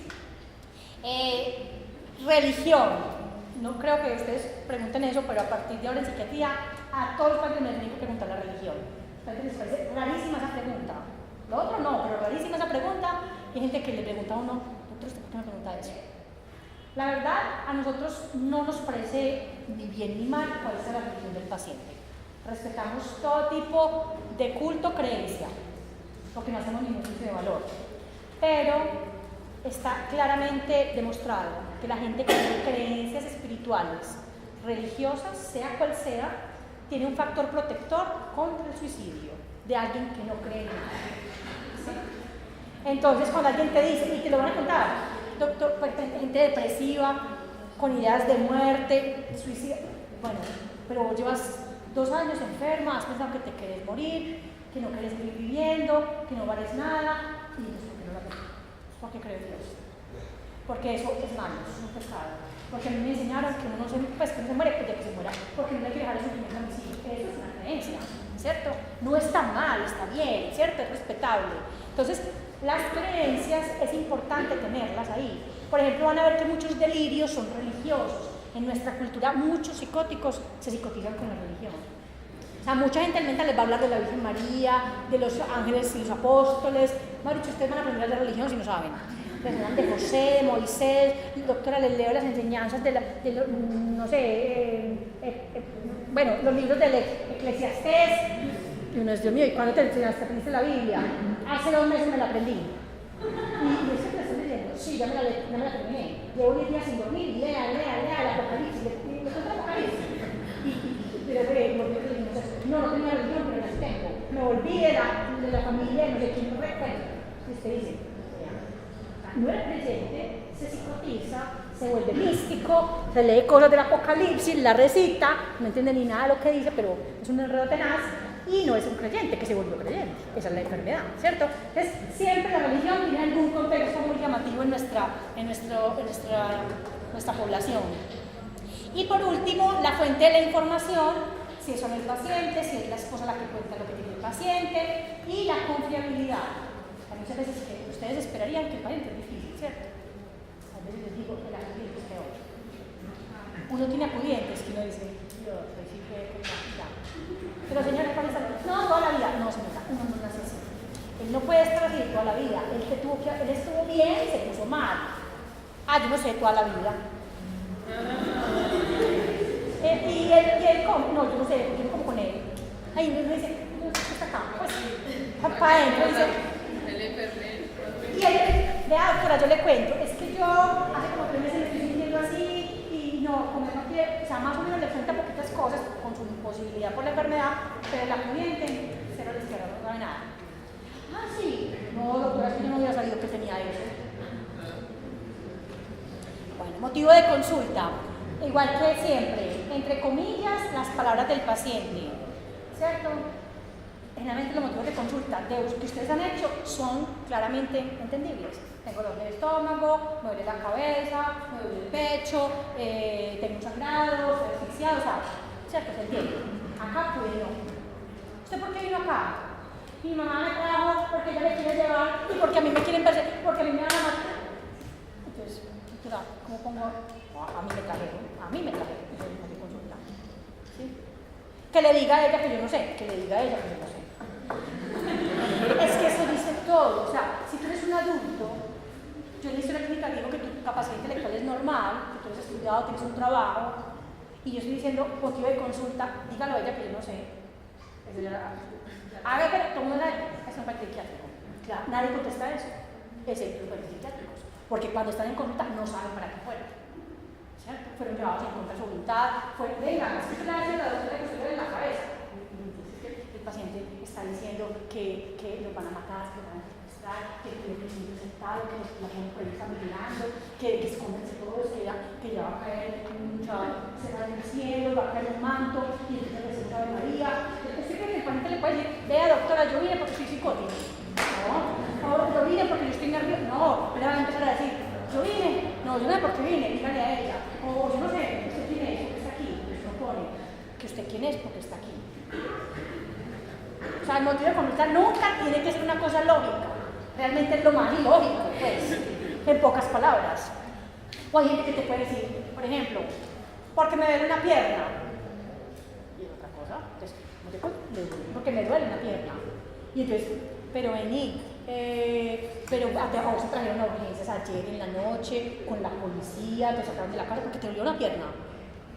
Ah, no, pues es que yo les, no, ay doctora, no, es que no le puedo leer, sí, pero me parece raro que estés acá en un hospital y si vos me querés colaborar te puedo ayudar a ver qué hacemos, o vos estás viviendo aquí, si vos no me querés contar te puedes quedar acá entonces, que queremos saber cómo le te arregló la pierna. Ah, no, vea doctora, sí, vea, le voy a contar, no, es que yo no sé, yo le estaba diciendo a mi mamá que esa pierna me están metiendo unos chuzos. ¿Usted habla del vudú? Sí, claro. Ah, eso. No, pero vea, así. ¿Quién nos va a oír? El que me está haciendo el vudú. Ah, y entonces el dolor de pierna. Pues sí, pero no tengo nada, pero vea, yo a veces me la he visto con una llaga ensangrentada. Y yo me muero de susto y yo digo, Dios, ¿por qué me están haciendo esto? Y eso yo creo que es un fulano con el que yo trabajaba que me tenía envidia. En la familia, mamá, doctora, no le quería nada, en esas gente aprobadas. Entonces el pobre, ay, es que por eso es que yo no quería ir donde usted porque nadie me cree. Yo le dije que sí, no me parece interesante. Yo voy a estudiar y mirar cómo yo le puedo ayudar a usted. Si me pasa algo así, tiene que haber solución. Tiene que haber solución. Ah, bueno, doctora, entonces usted sí me cree. No, tú no le estás diciendo que es verdad. Tú le estás diciendo que tú crees en él para poder ayudar. ¿Listo? En la enfermedad actual hacemos un relato descriptivo de los síntomas. Obviamente, entre más detallado, mejor. Organizados, claros y cronológicos. Eso no lo hace el paciente, lo tienen que hacer ustedes. Ahorita todo es una ensalada. Y usted tiene que empezar a decir, doctora, ¿cierto que él dijo que hace 2 semanas enfermó? Sí. Y que tenía el ánimo triste, tenía anedonia, tenía apatía, aislamiento, que dejó de comer y perdió 7 kilos y llevaba durmiendo apenas 2 horas. Esa es la historia. Pero se la dijo desordenada y usted la organizó. Usted puso el tiempo de evolución, quién le producen los síntomas, cuáles síntomas tiene, qué le producen los síntomas, si puede trabajar, escribir las actividades de la vida diaria o no por los síntomas. ¿Sí? Los términos son precisos y técnicos y se emplean palabras textuales del paciente entre comillas. Entonces, por favor, muchachos, es que si ustedes son los médicos, ustedes ponen paciente vulgar. No, el paciente dice, ay doctora, yo soy muy vulgar, qué pena. No, usted tiene que vocabulario eso es. O sea, usted tiene que ponerle un término técnico. El paciente grita, se quita la ropa. Ay, eso es tan feo. Pues me está contando un fulano de la calle. Yo digo, ay, sí.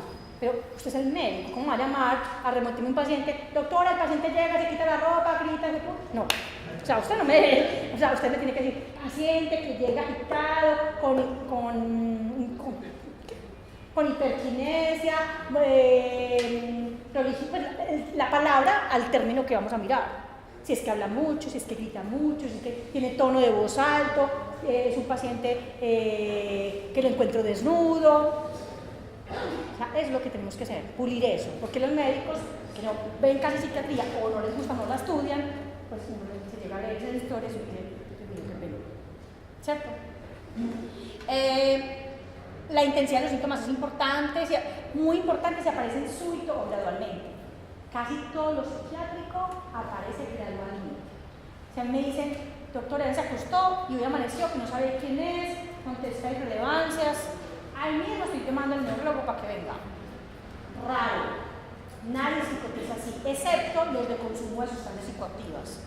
Si yo consumo sustancias en el momento, me puede dar la disgregación, la psicosis o la amnesia. En cambio, los pacientes neurológicos cursan así, de un momento a otro.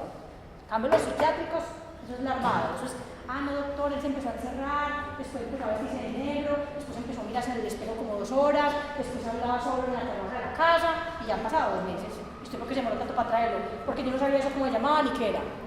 Y ya todo el mundo me dijo que es que el niño está loco. ¿Sí? Entonces, todo empieza gradualmente. Le preguntamos a veces porque algunos pacientes van a estar, es que yo ya tengo esta enfermedad, yo soy bipolar y he tenido 10 crisis y me dan predominio de manías y me estoy tomando el carbonato de litio, el ácido valproico, la lamotrigina. Entonces, como ya el paciente te sabe mucho, tú le pones esa historia clínica común y corriente. ¿sí? ¿Qué medicamentos ha usado? ¿Cuáles medicamentos no puede usar o cuáles le han caído mal? Y la respuesta a los tratamientos. Antecedentes, como toda historia clínica, patológicos. Los patológicos, pues todos son importantes, cada cual te va a decir que sufre, pero hacemos mucho hincapié en patologías neurológicas, porque pues, obviamente estamos en el mismo área, pues todas las patologías neurológicas pueden tener manifestaciones psiquiátricas, por ejemplo, las epilepsias pueden producir muchos síntomas psiquiátricos, los tumores cerebrales, las demencias, o sea, Alzheimer, Parkinson, algunas SB, producen depresiones severas, las infecciones o todas las noches cerebrales pueden dejar cambios en la personalidad y en la psiquis de un individuo. De hecho, tengo un paciente que era un muchacho que un accidente en moto, estuvo en coma 2 meses, se levanta del coma confuso, pero cuenta más o menos a los 2 o 3 días ya se acordaba quién era, sabía, no perdió ninguna capacidad cognitiva, escribe, se acuerda de todo lo de su universidad, o sea, no perdió nada. La motricidad, como estuvo tanto tiempo en coma, pues obviamente perdió mucho peso y tenía neuropatía, pero eso se fue recuperando. Lenguaje perfecto, entonces el neurólogo dijo, milagro, o sea, este muchacho o se moría, o quedaba loco, o quedaba muy bien, y quedó muy bien. A los 2 meses, la mamá lo lleva a consulta, es que yo no sé con quién estoy viviendo. Doctora, es que él no es él. Como señora que no es él. No, vea, mi hijo nunca decía groserías, ya es más patán. Mi hijo ataca a la gente en la calle, le dice groserías. Mi hijo no quiere estudiar nada, y él era súper inteligente. No le gusta ir a rumbear, y él era rumbeador, le encantaban las mujeres, salir, toma, vea, por eso fue que le pasó ese accidente, y ya vive encerrado aquí en la casa. Vive diciendo cosas malucas. Esas son secuelas neuropsiquiátricas de un TEC. Entonces, aparentemente muy bien, la personalidad post-TEC le cambió completamente, pudo haber quedado con conductas sociopáticas, con conductas de daño, con disforia, y eso son patologías que también hay que tratarlas. Otras patologías importantes son las hormonales. Tienen mucha comorbilidad con las patologías psiquiátricas y hay que tener en cuenta, sobre todo, la población que más sufre patología mental en la mujer, y no es porque sí, es por la parte hormonal, ¿cierto? Entonces, siempre hay que preguntarles mucho por los ciclos menstruales, o en épocas de embarazo, posparto, la enfermedad mental coge vuelo, ¿sí?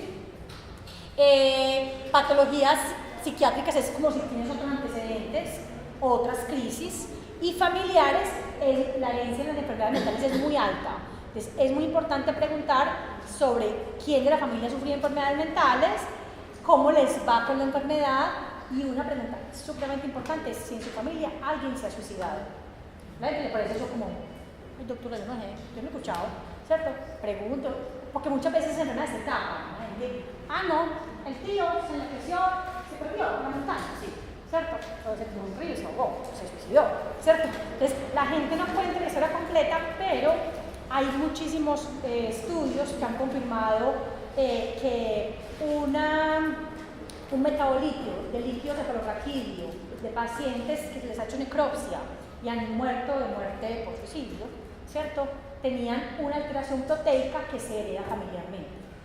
Entonces, para mí, el paciente que me dice, en mi familia se han suicidado 2, yo sé que ese paciente vivirá conmigo esta manera, porque el paciente le tengo que decir, tú tienes una depresión leve, yo tengo así, tengo uno, ve, es que se suicidó mi hermana hace 3 meses y se me ha suicidado una tía hace 2 años. Y mi mamá ha hecho como 1 o 2 intentos. Y yo vine porque yo me siento a veces triste, pero yo no sé, mi familia como que tiene algo. Y yo sí, señor. Entonces, él es una patología leve, pero hay que protegerlo mucho porque esos hallazgos ya están descritos. Y el suicidio no es un fenómeno sencillo, ¿cierto? Entonces, hay que tener en cuenta que ese antecedente es supremamente importante. Los antecedentes tóxicos, a todos los pacientes hay que preguntarles por consumo: cigarrillo, licor, marihuana, cocaína, basura, inhalantes, pues todas las drogas. Con eso ustedes van a encontrar. Si yo le pregunto a una niña de 80 años, ¿tiene usted consumo de drogas? Ay, mijita, por Dios, no diga eso tan horrible. Generalmente uno sí pregunta, muchachos, porque uno se lleva sorpresas. Yo he tenido señoras de 70 años alcoholizadas por cerveza. Y yo como que no me imaginaba, ¿cierto? Entonces, uno no debe presumir, esta está muy bien vestidita, esta no consume, esta está muy echadito, este es marihuanero. Uno aquí a todo el mundo le dice, no, pero le vamos a poner, usted no ha consumido nunca sustancias, ¿cierto? Está aquí poquito, es un poliadicto, un método, ¿cierto? Bueno, hacemos por acá. Esta es la parte, el 5 ítems, es la historia personal y social de una persona. Esta parte es muy difícil de hacer con una sola valoración, eso requiere, mejor dicho, yo creo que las pacientes generalmente que tienen patología grande, sí que acaban al consultorio cada mes. Yo les dije que después de un año o de 6 meses de conocer a mi paciente, yo les puedo hacer ese estado. Les puedo contar cómo fue su historia prenatal, perinatal, la primera infancia, les puedo contar cómo es la etapa preescolar, la pubertad, la adolescencia, aspectos laborales, sociales, económicos, relaciones sentimentales, la personalidad premórbida, la descripción de cómo vive, qué vínculos tiene con las personas y la interacción con los miembros y los roles. O sea, un psiquiatra uno del pelota, no es cuerpo. Pero hay países que te dicen, doctora, yo le he contado a usted que no le cuento a nadie. Es como uno sabe tanto, por eso es que uno no se puede escandalizar por cada cosa que oye. ¿Sí? Entonces, por ejemplo, yo he tenido señores, totalmente señores, que usted no me llama, tal. ¿Usted qué hace? Soy un ingeniero en tal empresa. Usted, educación, universitarios con muy buen desempeño, católico, con quien vive, con una esposa, 3 hijas. Porque viniste, porque tengo insomnio y unos problemas de ansiedad. Pues vea, parece una cosa sencilla. Paciente, hace cuánto no duerme, bla, bla, bla, bla. Enfermedades, lo vas conociendo. Puede que a la 5ª o 7ª cita te dice, doctora, le voy a contar una cosa que no se la va a contar. Uno sabe que siempre todos tienen todo lo guardado, porque uno tampoco le es fácil contarle todo a alguien. Entonces, el guardado es, doctor, cuando yo estaba joven, yo era una persona que me atraía con los hombres. Pero eso era una persona muy mala para mi mamá, para mi familia. Pero entonces, en la época de la universidad, yo me iba a unos bares gays y conocí un muchacho. Imagínense, el que uno lo tiene como en un lugar, entonces el muchacho es mi pareja. Yo, pero ¿cómo así? ¿En esa época? No, en la actualidad. ¿Y quién sabe? No, nadie. ¿Usted? Entonces, muchachos, no puedo poner la historia. Entonces tiene una pareja que se la consiguió en un bar. Escucha, ¿cómo va a poner eso? La historia clínica que la lee el farmacéutico, la lee el de Sura, la leen todos los auditores. La lee la historia, porque todos los hombres son muy... O sea, la historia la leen en cualquier parte. Entonces todo el mundo puede papeles. Esa historia no se narra. Hay un ítem de las historias clínicas, casi todas lo tienen, que es una información que queda copiada, pero no se imprime. No sé si lo han visto. Muchísimas de las historias electrónicas, hay, al lado de los datos demográficos hay un cuadrito. Si uno copia ahí, todo lo que uno copia ahí, el médico puede leer. Pero nada no queda impreso. Es una buena protección. Porque es que el problema es que hay médicos que dicen, si yo quiero poner eso, doctora, para que se digan que uno nunca le indagó, que no le contó, como para que quede. Y uno no tiene que contar en las palabras del paciente, no cuenta paciente que cuenta una conducta íntima, homosexual, en su infancia, hasta la actualidad. O sea, en un término, pues bien. ¿Por qué el paciente me dice, pero eso que va a cambiar el tratamiento, el señor está bien, y yo no me contestaba, no? Porque uno ya le cambia mucho, no es como que no, este señor como la del señor. Entonces, ¿y qué pensar de que es como de la esposa? Eso no es como una cosa que yo sé, pero que nadie puede saber. No se puede saber. Porque hay médicos que vienen a uno, el paciente me contó una cosa que yo le quiero contar a la novia de él. Por ejemplo, hay una muy grave que es, por ejemplo, tener VIH. Es mi obligación decir la pareja que tiene, pero hay gente que no quiere. Y hay pacientes que te dicen, y yo entiendo que no lo va a contar para que tengo eso. Uno le toca empezar a hacer, no, pero hablemos de por qué no y por qué lo van a hacer. A veces es una conducta sociopática de que quiere dañar a otros, así como lo dañaron a él. O si realmente es porque tiene desconocimiento y se hace rechazado. O porque quiere cambiar la vida sexual, no sé. Hay que quitarle los paradigmas a esa vaina, porque para mí es muy triste uno encarar a la acompañante, porque uno nunca se puede expresar con la acompañante y decirle, pues, ¿a dónde estás? Y no puedes porque si el secreto profesional es con tu paciente. Por ejemplo, yo tengo pacientes que están casadas con un celotípico, o sea, yo tenía los celotípicos. Los celotípicos matan, son peligrosísimos, no tienen casi solución. Entonces yo los encuentro en mi cita, ya sé que es el diagnóstico, que la persigue, que la vigila, que la saca, y yo veo a la novia ahí, doctora,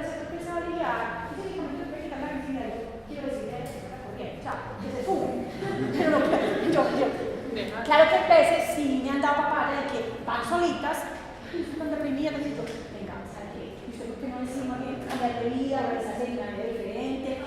No, doctora, que me da miedo porque me dice que si me lo dejo me mata. Y yo, pues vea, es lo que no me leo. Es una película que usted busque ayuda a ver quién, o sea, no puede matar, no, ¿usted sí no sabe mejorar con eso? Y yo, es impredecible. Entonces le puedo decir que no, pero yo le digo, es impredecible, puede que sí, puede que no. Entonces ese es el problema, ves, que tiene la psiquiatría, que uno siempre puede ser completamente claro, porque le falla entonces al secreto profesional del paciente y la ley de mentir. O sea, si tú vas al paciente, voy a mandar a la doctora Lina porque le dijo a mi mujer que yo le iba a matar, o que yo era un hombre peligroso. A mí me llevan al estrado, allá me preguntan todo, me están en la derecha, todo, si tengo que pagar una sanción monetaria, o pasar por cárcel, porque es que tú no puedes decir eso. Ay, que estoy previendo la vida, señora, eso no es tu problema. Eso no es tu problema. Tu trabajo no es proteger la vida de los demás, será el policía, no sé. Ay, y si se hubiera muerto, no hubiera salvado la vida de la persona, no se ha muerto. Y si te hubiera salvado, pues te lo van a agradecer, pero eso no es tu trabajo.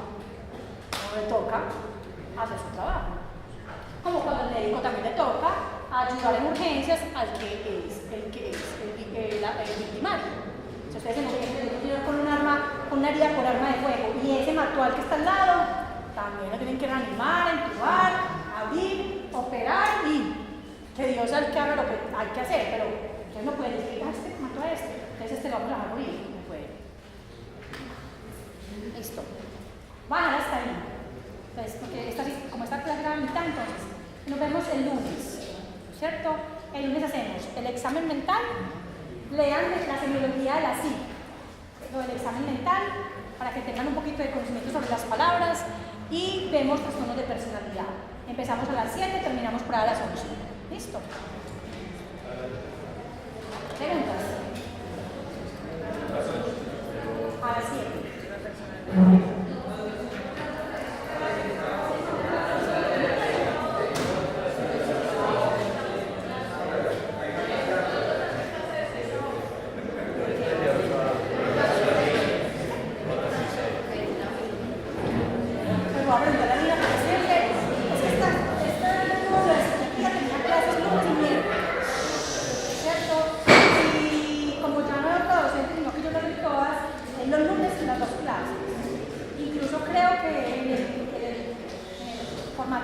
Desde las 6 de la mañana.